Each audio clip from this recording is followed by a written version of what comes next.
Mesdames et messieurs, le Barça est-il officiellement en vacances? Plus 9 points sur le Real Madrid, éliminé de la Ligue des Champions, la Copa vient d'être gagnée par la Real Sociedad, bravo au club basque pour l'avoir remporté. Beaucoup de gens se disent, ça sert à rien de regarder les prochains matchs du Barça. Il n'y a rien à jouer, rien à gagner, rien à perdre finalement, tout est joué.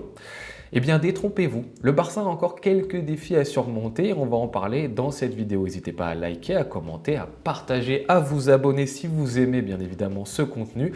On se retrouve tout de suite pour parler des défis du Barça sur la fin de saison 2025-2026.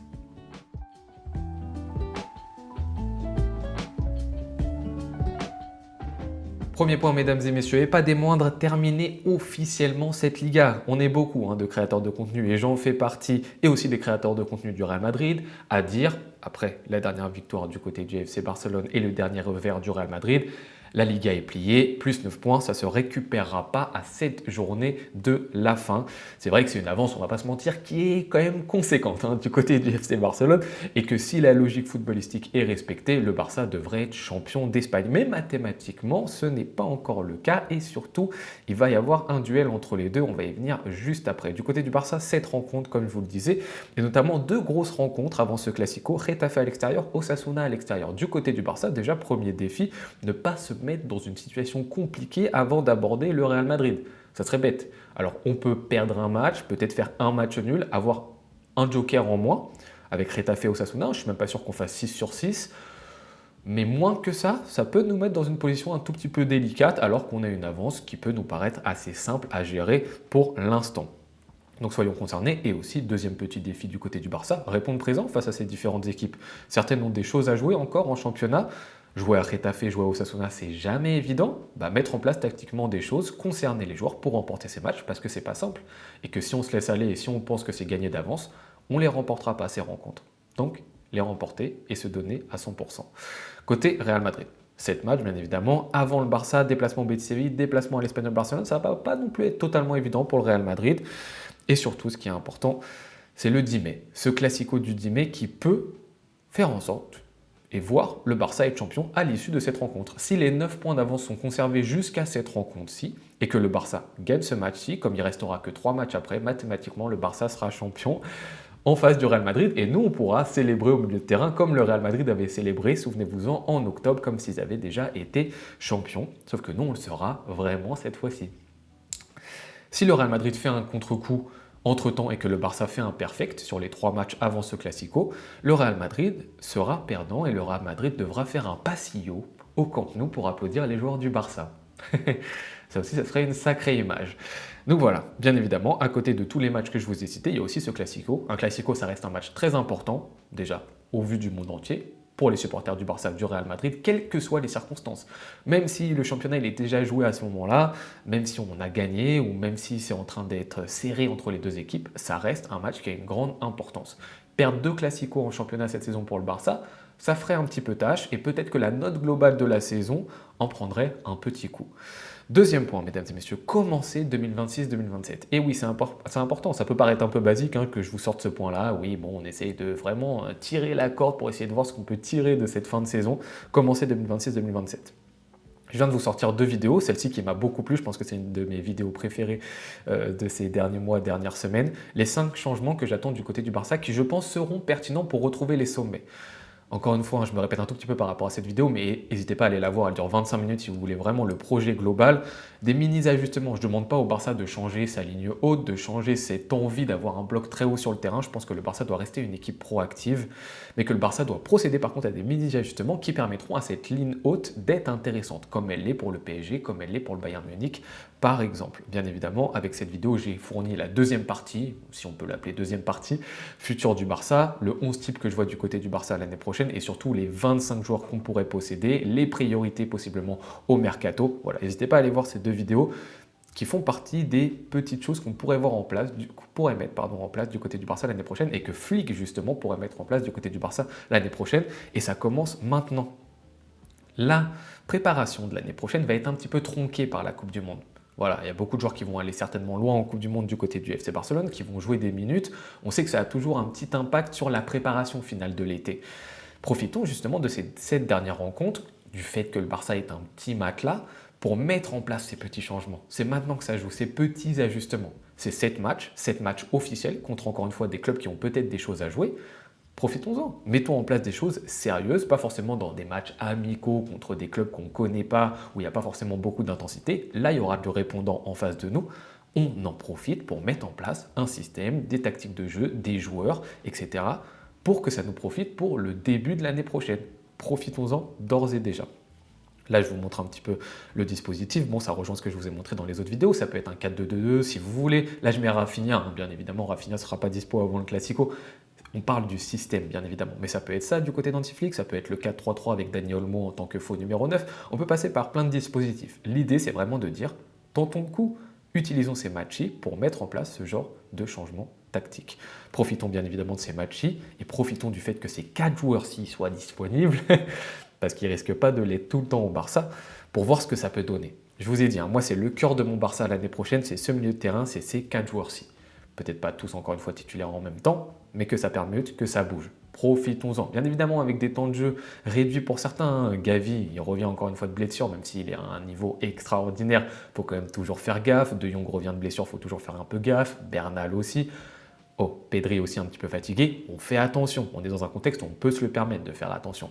Mais en profiter quand même. Côté Antiflick, bien évidemment, là on vient de parler de changer de système, en profiter pour faire un petit peu de permutation, etc. Donner du temps de jeu à des joueurs qui en méritent. Là je vous montre Rooney Bargui parce que c'est un peu le cas qui le personnalise le plus possible. Mais voilà, donner du temps de jeu à des joueurs qui sont professionnels, qui le méritent, qui pourraient profiter justement de matchs où il y a moins d'enjeux entre guillemets pour avoir du temps de jeu, leur donner de la confiance, leur montrer surtout qu'ils font partie du projet, les concerner. Là, je vous montre Rooney, ça peut inclure également les joueurs de la Masia. Là, je vous montre Tommy Marquez, ça peut être Geoffrey Torrent, ça peut être Xavi Espar, ça peut être bien évidemment les Tony Fernandez, etc. Ça peut être qui vous voulez, des joueurs de la Masia. C'est l'ADN aussi du FC Barcelone, il ne faut pas l'oublier. Il y a beaucoup de joueurs qui sont formés au club qui font partie du 11 type, mais toujours donner un petit peu de temps de jeu aussi à ces joueurs-là qui le méritent, qui ont fait une bonne saison dans les catégories un peu plus jeunes du côté du Barça et les concerner également. Ça, je pense que c'est un bon point du côté d'Antiflick. Et bien évidemment, dernier point côté Antiflick et côté board, donner du temps de jeu à certains joueurs qui possiblement vont être sur le départ cet été. Là, je vous mets Voldemort, Ronald Araujo, a.k.a. Voldemort et Marc Casado, qui seront certainement mis sur le marché des transferts cet été. J'en sais rien, je vous dis certainement, mais ça ne sera peut-être pas du tout le cas, peut-être qu'on les reverra l'année prochaine. On sait que donner du temps de jeu à des joueurs, ça fait partie des discussions qu'il y a ensuite entre les agents, les clubs qui veulent acheter ces joueurs-ci. Nous, on arrive sur le papier, on arrive dans la négociation et on dit, excusez-nous, là, on vous vend un joueur qui a joué tant de minutes, ça reste un joueur conséquent, qui a des caps au Barça, qui est capé au Barça, on fait monter le prix. Regardez là, je vous montre typiquement Marc Casado. Marc Casado, il a eu un pic l'année dernière, bien évidemment, et là, on voit que c'est en train de redescendre. Pourquoi ? Parce que cette année, il a très peu de minutes de jeu, très peu de temps de jeu. Si on lui redonne un petit peu de temps de jeu sur ces dernières rencontres, vous allez voir que ça va un petit peu réaugmenter sur la toute fin. Donc évitez justement qu'on essaye de vendre des joueurs qui sont un petit peu, entre guillemets, pas à perte, mais où on va dire, ils n'ont pas beaucoup joué au Barça, ils n'ont pas montré un haut niveau, forcément les clubs en face de nous, ils vont nous dire, vous essayez de nous refourguer des joueurs qui n'ont pas joué et qui n'ont pas le niveau, on va mettre le prix le plus bas possible. Si on leur donne du temps de jeu, possiblement on peut mieux négocier. Troisième et dernier point, mesdames et messieurs, se challenger. Se challenger, cette fois-ci, à un niveau individuel. Là, je vous ai montré vraiment le rôle d'Antiflick, le système, etc. Là, les joueurs, pour eux, ils doivent se dire, ok, ces derniers matchs, ils restent quand même un petit peu importants, quand bien même, bien évidemment que ça rentre en compte. Le 11 juin, mesdames et messieurs, débutera la Coupe du Monde et que ça va avoir un impact sur les prochains matchs. Je vous ai dit, il y a des défis côté FC Barcelone. C'est vrai que du côté individuel, du côté des joueurs, ils vont plus avoir en tête ce qui se passe à la Coupe du Monde. Des Lamine Yamal, des Pedri, d'autres joueurs vont se dire il faut que je sois frais, il faut que je sois bon. Rafinha avec le Brésil pour ma sélection. Ça va forcément trotter dans la tête, forcément. Et voilà, il y a des joueurs qui vont se gérer, qui vont être en gestion, mais attention à la surgestion. Parce que beaucoup de médecins disent si on se gère trop sur le terrain et qu'on pense trop à éviter la blessure, c'est généralement dans ces moments-là qu'on se blesse le plus finalement. Donc attention à ça. Mais il va y avoir un impact par rapport à ça. Il va falloir gérer cette situation du côté du Barça parce que ça va être dans les têtes forcément de beaucoup de joueurs du Barça qui sont concernés par cette Coupe du Monde.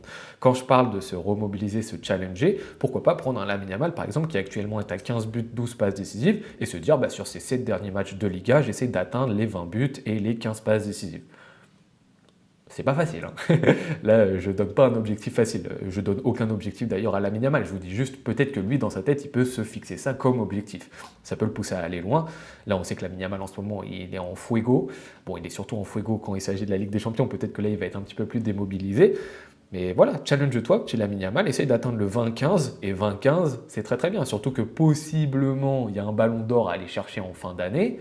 Bah, les dernières images de Liga, si tu mets un petit triplé, un petit doublé, etc., que tu envoies des images fortes, on sait que pour le Ballon d'Or, ça compte les images fortes, quand bien même ça reste en Liga, ça peut rester important. On se souvient l'année dernière, notamment son but contre l'Espagnol Barcelone, ses derniers matchs de Liga avaient quand même été assez importants aussi, même s'il n'a pas remporté ce Ballon d'Or.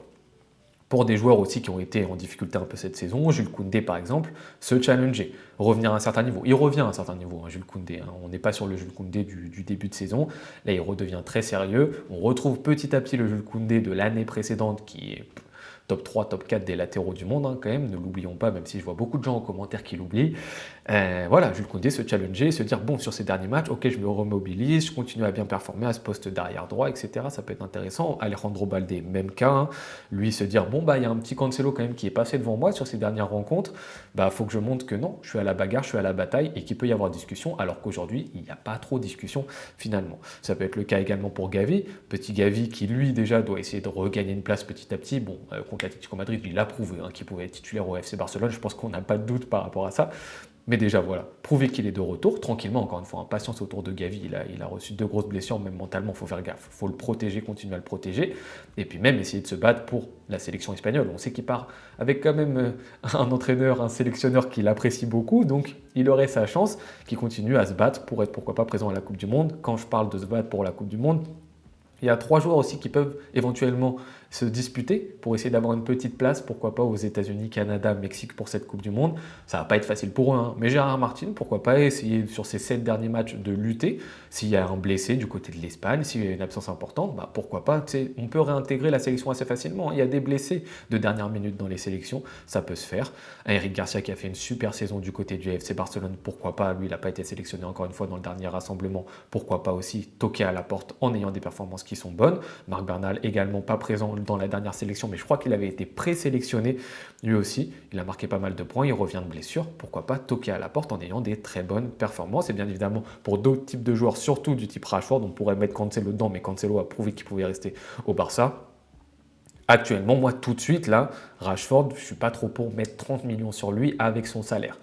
Mais lui, s'il a vraiment envie de rester du côté du FC Barcelone, bon, certaines rumeurs disent que non, hein, qu'il a envie de retourner à Manchester United. Si lui a vraiment envie de rester au Barça, il te reste 7 matchs, prouve-le aux entraînements, quotidiennement, et prouve-le quand tu vas avoir tes petites minutes de jeu, Rashford. Prouve-le, c'est maintenant, c'est maintenant. Donc vous voyez qu'il y a quand même des choses à jouer du côté du FC Barcelone, que ce soit bien évidemment en termes de calendrier, terminer officiellement la Liga, avec le Classico qui reste un match qui est super important, quand même si la Liga est déjà remportée, c'est important.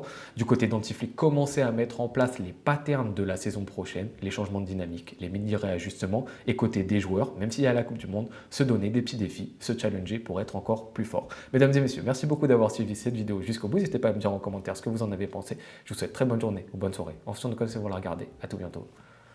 Ciao.